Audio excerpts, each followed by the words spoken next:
Nüüd me teame, et kogemus, see, mida sa näed, mida sa tunned, on lihtsalt neuronite aktivatsiooni muster. Ja seda mustrit saab luua kas välise sisendi kaudu, päris maailm, või sisemise protsessi kaudu, unenägu, või välise stimulatsiooni kaudu, TMS.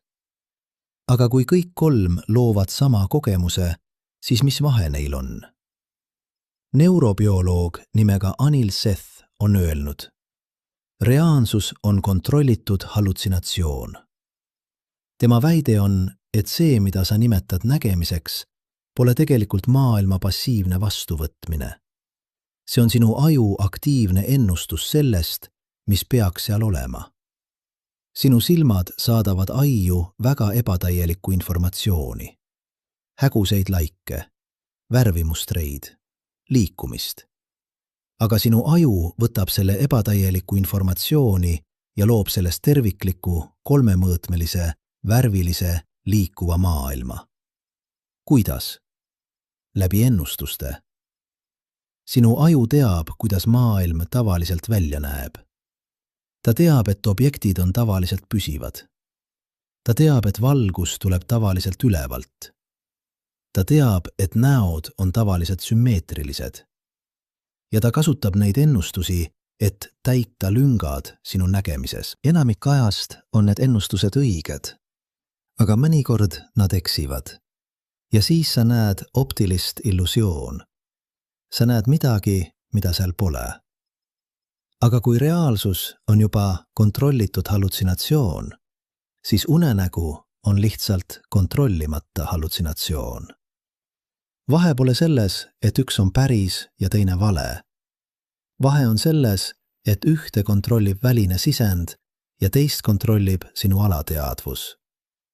Ja kui me nüüd suudame kontrollida seda alateadvust läbi TMS-i, läbi unenäo inkubatsiooni, läbi välise stimulatsiooni, siis me suudame luua kontrollitud, kontrollimata hallutsinatsioone, mis on lihtsalt teine nimi simulatsioonile. MIT filosoof nimega Thomas Metzinger on läinud veel kaugemale. Ta väidab, et mina, see, mida sa nimetad minaks, on samuti hallutsinatsioon. Sinu aju loob mulje, et on olemas keegi, kes kogeb, vaatab läbi sinu silmade. Keegi, kes mõtleb sinu mõtteid. Aga tegelikult pole seal kedagi. On ainult protsessid. Neuronid, mis tulistavad.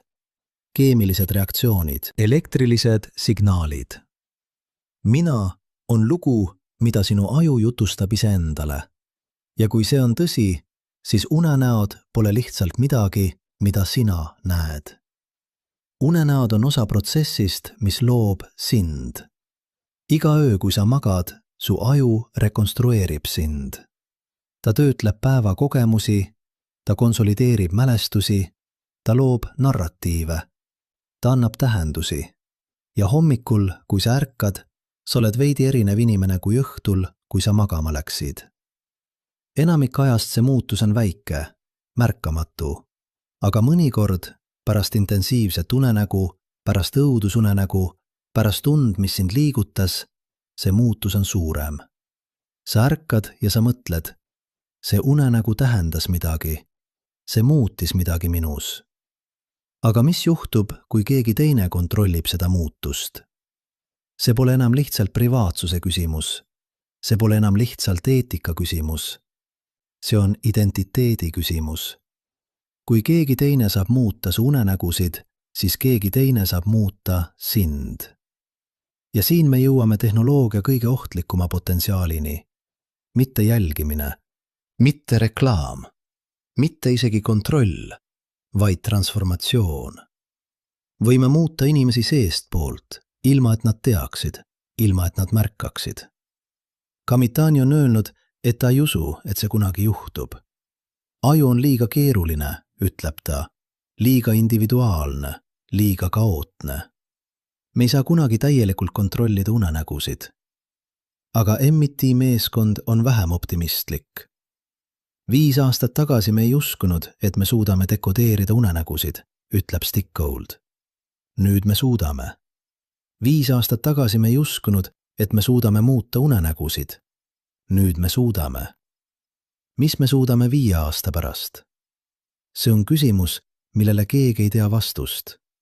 Aga me teame ühte. Tehnoloogia ei peatu. Ta ei küsi luba. Ta ei oota, kuni me oleme valmis. Ta lihtsalt areneb. Ja me peame otsustama. Nüüd, mitte 5 aasta pärast. Kuidas me seda tehnoloogiat kasutame? Kas me kasutame seda, et aidata või et kontrollida? Kas me kasutame seda, et mõista või et manipuleerida? Kas me kasutame seda, et ravida või et muuta? Need pole tehnilised küsimused. Need on moraalsed küsimused. Ja vastused neile küsimustele määravad, millises maailmas me elame. Maailmas, kus sinu unenäod on endiselt sinu omad. Või maailmas, kus isegi su kõige privaatsemad mõtted on kellegi teise vaadata. Kamitani lõpetas oma viimase artikli lausega, mis on mind kummitanud alates selle lugemisest. Me lõime tehnoloogia, mis suudab näha unenägusid. Aga me ei loonud tarkust, et teada, kas me peaksime. See lause sisaldab kõike. Kogu dilemmat, kogu hirmu, kogu lootust.